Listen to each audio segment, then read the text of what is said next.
याच्यात स्वतः सकाळी 6:30ला अजितदादा पवार साहेबांनी सुद्धा पियुष गोयल साहेबांना फोन केला आणि माझ्या समोर माननीय मुख्यमंत्री एकनाथ शिंदेचे 3 वेळेला पियुष गोयल साहेबांना फोन आले। राजकारणातल्या प्रत्येक अपडेट्ससाठी सरकारनामाला सबस्क्राईब करा आणि नोटिफिकेशनसाठी बेल आयकॉन प्रेस करा। साहेबांसोबत बैठक झाली, त्या बैठकीमध्ये काय नेमका निर्णय झाला? मी सर्वप्रथम महाराष्ट्रातल्या कांदा उत्पादक शेतकऱ्यांच्या एक नव्यानं प्रश्न उभा राहिला होता की एक्सपोर्टवर 40% या ठिकाणी ड्युटी लावण्याचा। त्यामुळं महाराष्ट्रात अनेक ठिकाणी कांदा उत्पादक शेतकरी आंदोलन करू लागले, त्यांच्या मनात असंतोष निर्माण होऊ लागला। त्यामुळं कांदा उत्पादक शेतकऱ्यांचा प्रतिनिधी म्हणून महाराष्ट्र सरकारच्या वतीनं कृषी विभागाचा मंत्री म्हणून मी केंद्रीय मंत्रिमंडळातील वाणिज्य मंत्री पियुष गोयल साहेबांना विनंती करायला आलो होतो की आपण या 40% ड्युटीच्या बाबतीत पुनर्विचार करावा आणि जर कांद्याचे भाव बाजारामध्ये पडले तर या ठिकाणी तात्काळ नाफेड आणि NCLTच्या माध्यमातून खरेदी करण्यात यावी। मी केंद्र सरकारचं माननीय पियुष गोयल साहेबांच्या माध्यमातून आणि अमित शहा साहेबांचे, राज्याचे मुख्यमंत्री एकनाथराव शिंदे साहेबांचे, उपमुख्यमंत्री देवेंद्रभाऊ फडणवीस, उपमुख्यमंत्री अजितदादा साहेबांचे मनापासून आभार मानतो की सगळ्यांनीच प्रयत्न केल्यामुळं आज 2410 रुपयांनी 2 लाख मेट्रिक टन कांदा खरेदी करण्याचा निर्णय पियुष गोयल साहेबांनी या ठिकाणी जाहीर केला। आत्ता 11:30 वाजता ते अधिकृत स्वतः प्रेसमध्ये प्रेस कॉन्फरन्स कृषी भवनला घेऊन अधिकृत त्याची पूर्णपणानं घोषणा करणार आहेत।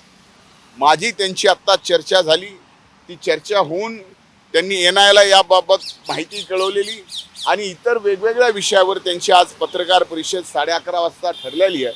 त्याच्यात या कांद्याच्या प्रश्नावर सुद्धा आज 12 वाजल्यापासून महाराष्ट्रामध्ये नाफेड आणि NCLTच्या माध्यमातून 2410 रुपये प्रति क्विंटल कांदा खरेदी करण्याचा निर्णय 2 लाख टन हा केंद्र सरकारने घेतलाय।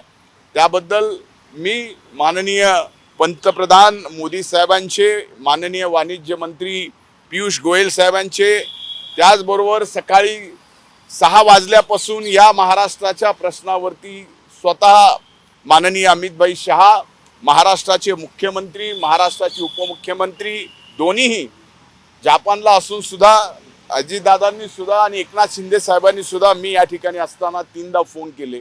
यातूनच कांदा उत्पादक शेतकऱ्यांच्या पाठीमागं केंद्र सरकारही उभं आहे आणि राज्याचं हे सरकार सुद्धा महाराष्ट्रातलं खंबीरपणानं उभं आहे। कांदा उत्पादक शेतकऱ्याला कसलीही अडचण येणार नाही।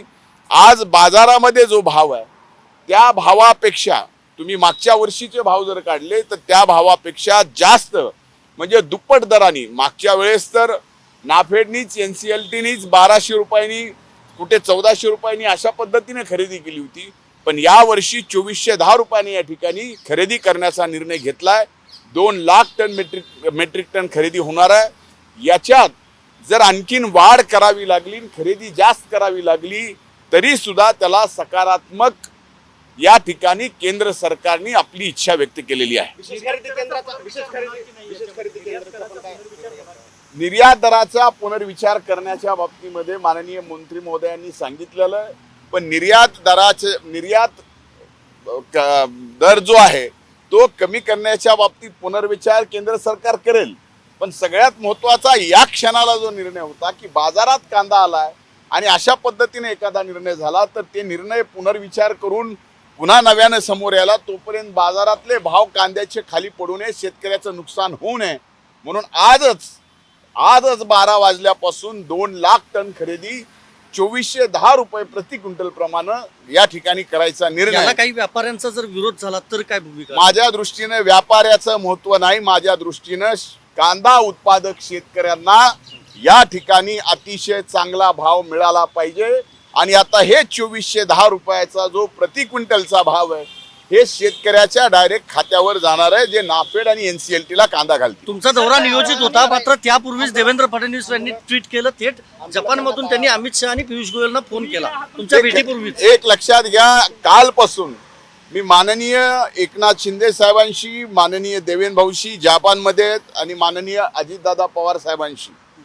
तिघांशी संपर्कात होतो आणि माननीय पियुष गोयल साहेबांशी सुद्धा परवा दिवशीपासून मी आता इथं येईपर्यंत 15 वेळेस बोललोय. कारण मी सुद्धा कांद्याच्या भावासाठी शेतकऱ्यांच्या साठी रस्त्यावर उतरलेलो आहे. आज कृषी विभागाचा या ठिकाणी जबाबदारी माझ्या खांद्यावर आहे. त्यामुळं कांदा उत्पादक शेतकऱ्यांचं नुकसान होऊ नये ही जबाबदारी सुद्धा कृषी विभागाचा महाराष्ट्राचा मंत्री या नात्यानं माझ्यावर आहे. पण ही वस्तुस्थिती आहे की शेतकऱ्याच्या प्रती आम्हा सर्वांना काळजी आहे. म्हणूनच या ठिकाणी जपानमध्ये असताना सुद्धा देवेंद्र भाऊनी या ठिकाणी पियुष गोयल साहेबांना याबाबतचे निर्णय घेण्याच्या संदर्भात, अमित शहा साहेबांना याबाबतचे निर्णय घेण्याच्या संदर्भात या ठिकाणी इनिशिएटिव्ह घ्यायला लावलंय.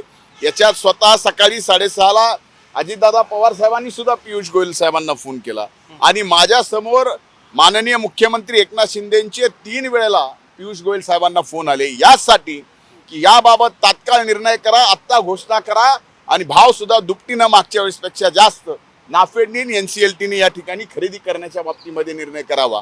अतुल बेनके साहेब आज माझ्यासोबत सर्वाधिक कांदा त्यांच्या भागामध्ये या ठिकाणी पिकवला जातो. त्यांच्या सोबत आम्ही मागच्या वर्षी आंदोलनही केलं होतं कांद्याचं. पण आज मला सांगायला आनंद होतोय की 2410 रुपयाचा भाव हा ऐतिहासिक भाव आहे.